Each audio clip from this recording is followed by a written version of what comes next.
হ্যাঁ, এসব বকরি-চকরি নিয়ে আমার সাথে কথাই বলেন না। আর এরা যে লেভেল, যে স্ট্যাটাসে এদের সেখানেই মানায়। দরজা বন্ধ, লাইট কম, কেউ কারো চোখে তাকাতে পারছে না। হঠাৎ ভেঙে পড়া এক কণ্ঠ, বুবলি আমার জীবন নষ্ট করেছে। এরপর 7 সেকেন্ডে সম্পূর্ণ নীরবতা। খবর অনুযায়ী অপু বিশ্বাস সোজা সাকিবের সামনে দাঁড়িয়ে যান। অপু কাপা কণ্ঠে বলেন, আমাকে এড়িয়ে যেও না, চোখে চোখ রেখে কথা বলো, এভাবে কথা বলার দরকার নেই। সাকিব খান অনেক বেশি সংযত ছিলেন, কিন্তু অপু বিশ্বাস অনেক বেশি রেগেছিলেন। অপু একের পর এক অভিযোগ তুলতে থাকেন এবং সম্মান গেছি, ব্যাংককে গেছি, সিঙ্গাপুরে গেছি, মালয়েশিয়াতে গেছি। আমার কি মনে হয় না যে আমি তার সাথে একটু ঘুরি, 1 ঘন্টা ঘুরি, এই প্রোডাকশনের লোক দেখে যাবে আমি ঘরে যাই, আমার বেবি, আমি 5 ভবিষ্যৎ ও সন্তানের কথা নিয়ে অপু বিশ্বাস বলেন, সব বদলালো কবে থেকে জানো? ও আসার পরে। ও বলতে এখানে বুঝিয়েছে বুবলিকে। বুবলি যখন থেকে সাকিব খানের জীবনে এসেছে তখন থেকে সাকিব খান এবং অপু বিশ্বাসের জীবনে নেমেছে ঝড়।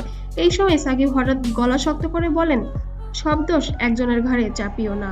অপু থমকে যান, তারপরে যেন বিস্ফোরক গুঞ্জন শোনা যাচ্ছে। অপুর চেয়ার ঠেলে দেয়া পড়েন এবং সাকিব খান বলেন, অপু তুমি এখান থেকে সরে যাও, তাহলে বলো আমি কি করব, আমার জায়গাটা কোথায়? এভাবে অপু বিশ্বাস চিৎকার করে বাসার মধ্যে যেন একটা অপ্রীতিকর পরিস্থিতি তৈরি করে ফেলেন। আমার তো কেন, আপনি বিয়ে করে আপনি হানিমুনে যাননি?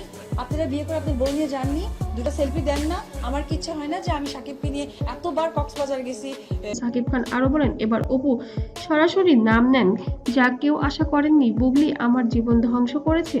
ক্যামেরার সামনে সাকিবের চোখ নিচে নামানো, তবে অপু বিশ্বাস যেন কোনোভাবেই স্থির হচ্ছিলেন না। এই নীরবতাই যেন সবচেয়ে ভয়ঙ্কর, কারণ কোনো না কোনো শোনা যাচ্ছে যে বুবলি আবারও প্রেগনেন্ট।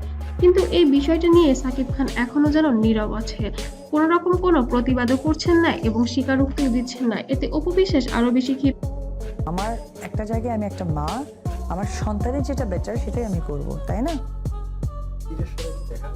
ক্ষিপ্ত হয়ে যাচ্ছেন ঢালিউড কিং সাকিব খানের ওপর। একঘাড়ে চিৎকার করে যেন সিদ্ধান্ত নিতেই বলছেন অপু বিশ্বাস। কিন্তু সাকিব খান বর্তমানে কি সিদ্ধান্ত দেবেন অপু বিশ্বাসকে এখন দেখার বিষয়।